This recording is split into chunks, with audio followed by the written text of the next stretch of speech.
একদিকে বলা হচ্ছে কার্ড দিবে, আরেকদিকে ঋণ খেলাপিদেরকে সংসদে নিয়ে যাওয়ার চেষ্টা করা হচ্ছে। নির্বাচন কমিশনকে ব্যবহার করা হচ্ছে, আদালতকে চাপ প্রয়োগ করা হচ্ছে। আমাদের অনেক অসমাপ্ত কাজ রয়ে গিয়েছে। ইনশাল্লাহ এবারের নির্বাচনে 10 দলীয় নির্বাচনী ঐক্য বিপুল ভোটে জয়লাভ করে আমরা সেই অসমাপ্ত কাজ সম্পন্ন করব সবাই ঐক্যবদ্ধভাবে। কারণ আমরা ঐক্যবদ্ধ বাংলাদেশ, আমরাই বাংলাদেশ। প্রিয় সংগ্রামী বন্ধুগণ, দুই একটা কথা বলতে হয়। আমরা শুনছি বিভিন্ন কার্ড দেওয়া হবে, ফ্যামিলি কার্ড দেওয়া হবে, কৃষক কার্ড দেওয়া হবে। আমরা চাই কার্ড দেওয়া হোক, জনগণ সুবিধা পাক, কিন্তু এই কার্ড জনগণ পর্যন্ত পৌঁছাবে তো?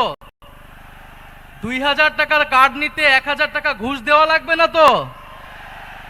তাহলে ঘুষ, চাঁদাবাজি সেটা যদি আমরা নির্মূল না করতে পারি, এই সকল সুযোগ সুবিধা কি জনগণের কাছ পর্যন্ত পৌঁছাবে? একদিকে বলা হচ্ছে কার্ড দিবে, আরেকদিকে ঋণ খেলাপিদেরকে সংসদে নিয়ে যাওয়ার চেষ্টা করা হচ্ছে। নির্বাচন কমিশনকে ব্যবহার করা হচ্ছে, আদালতকে চাপ প্রয়োগ করা হচ্ছে। ফলে এ কেমন দ্বিচারিতা?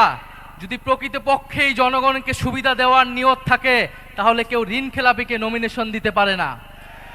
যারা ঋণ পরিশোধ করে নাই, তারা সংসদে গেলে আপনার মনে হয় তারা ঋণ পরিশোধ করবে? আর এরা আবারও ঋণ নিবে, এরা আবারও টাকা লুট করবে, এরা আবারও টাকা পাচার করবে বিদেশে।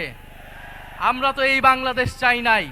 আমরা তো সেই লুটেরাদের বিরুদ্ধেই গণ অভ্যুত্থান করেছি। পরে নতুন কোন লুটেরাদের আমরা ক্ষমতায় যেতে দেব না, বাংলাদেশের জনগণ তাদেরকে ক্ষমতায় যেতে দিবে না। সংগ্রামী বন্ধুগণ, বলা হচ্ছে বস্তিবাসীকে ফ্ল্যাট দেওয়া হবে। বস্তিবাসী ফ্ল্যাট চায় নাই আমাদের কাছে, আপনাদের কাছে। বস্তিবাসী চায় নিরাপদ জীবনের নিশ্চয়তা। বস্তিবাসী চায় মর্যাদাপূর্ণ কর্মসংস্থান। বস্তিবাসীকে ঢাকা শহরে আজ পর্যন্ত যারা ফ্ল্যাট দেওয়ার অঙ্গীকার করেছে, তারা বস্তি উচ্ছেদের পরিকল্পনা করেছে। তারা বস্তিতে আগুন লাগিয়েছে, বলা হয়েছে আপনাদেরকে ফ্ল্যাট দিব, আপনারা বস্তি থেকে উচ্ছেদ হন। আমরা আল্লাহ না করুক হয়তো এই ধরনের কোনো প্ল্যান নাই। জান্নাতের মালিক আল্লাহ, অবশ্যই মহান সৃষ্টিকর্তা, আর ভোটের মালিক জনগণ। ভোটের মালিক নাগরিক,